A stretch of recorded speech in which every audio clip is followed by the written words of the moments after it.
Hello students, welcome to the EBC channel. The motto of EBC channel is Learning by Doing. Today in this video I am going to explain you about some geometrical shapes.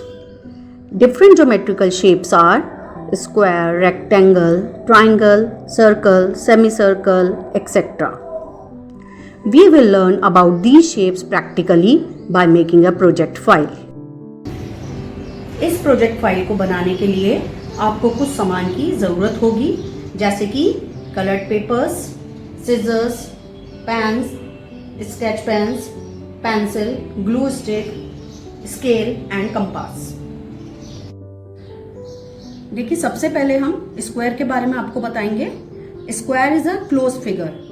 ये चार side की एक close figure होती है और इसकी चारों side जो हैं वो इक्वल होती हैं और हर दो साइड के बीच का एंगल 90 डिग्री का होता है। This is a rectangle. Rectangle is also a closed figure, लेकिन इसमें आमने सामने की साइड्स बराबर होती हैं। देखिए, ये लंबी साइड है और इसके सामने की इसी के बराबर है।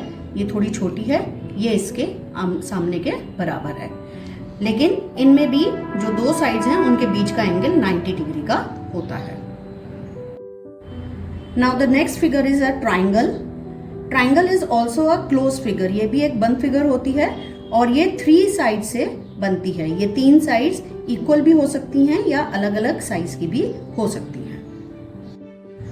This shape is called a rhombus. ये जो शेप है इसको रोम्बस कहते हैं और इसमें 4 साइड्स जो होती हैं वो इक्वल साइड्स होती हैं, लेकिन ऑपोजिट्स एंगल्स जो होते हैं वो बराबर होते हैं। जैसे कि ये एंगल इस एंगल के बराबर होगा जो इसके सामने है और ये एंगल इस एंगल के बराबर होगा जो इसके सामने है। This figure is called a circle. ये सर्कल को आप सब लोग पहचानते होंगे।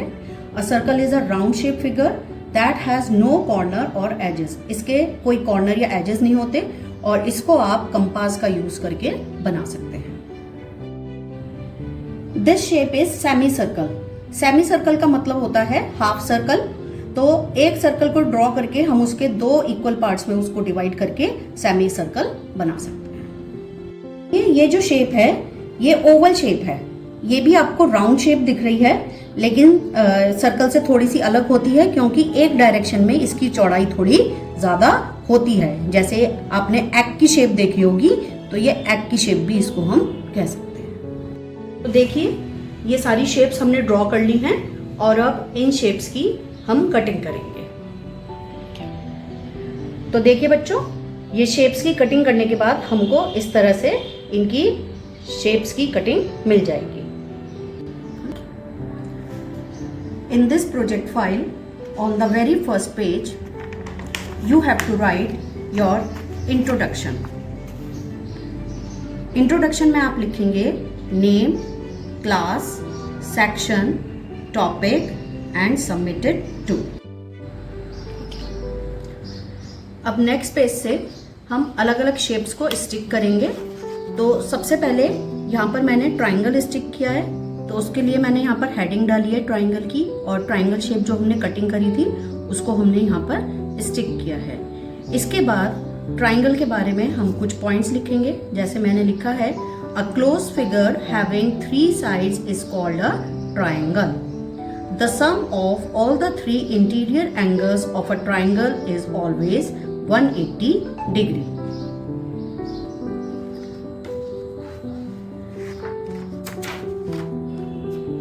नेक्स्ट पेज पर हमने हेडिंग डाली है स्क्वायर, और स्क्वायर की कटिंग को हमने यहाँ पर स्टिक किया है। पॉइंट्स मैंने लिखे हैं, अ closed figure having 4 equal sides is called a square. The angle between 2 sides is always of 90 degree. आगे अगले पेज पर हमने हेडिंग डाली है रेक्टेंगल, और रेक्टेंगल शेप को हमने यहाँ पर स्टिक किया है।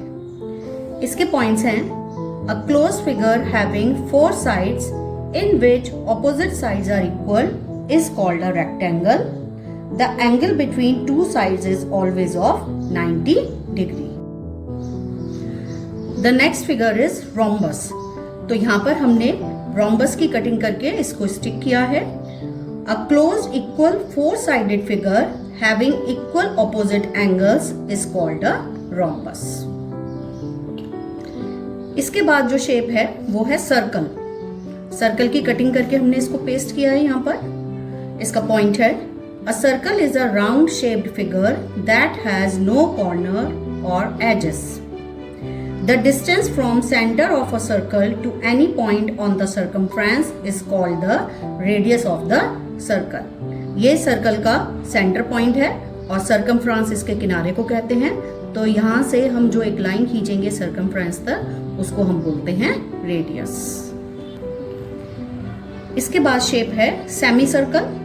सेमी सर्कल की कटिंग करके मैंने पेस्ट किया है। A half circle formed by cutting the circle into 2 halves is called a semicircle. अब ये फिगर है ओवल। ओवल शेप की कटिंग करके स्टिक किया है मैंने।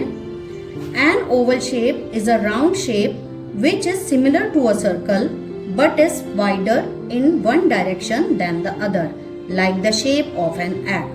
So students, I hope you all have understood about the geometrical shapes as I have explained you. And thanks for watching the video.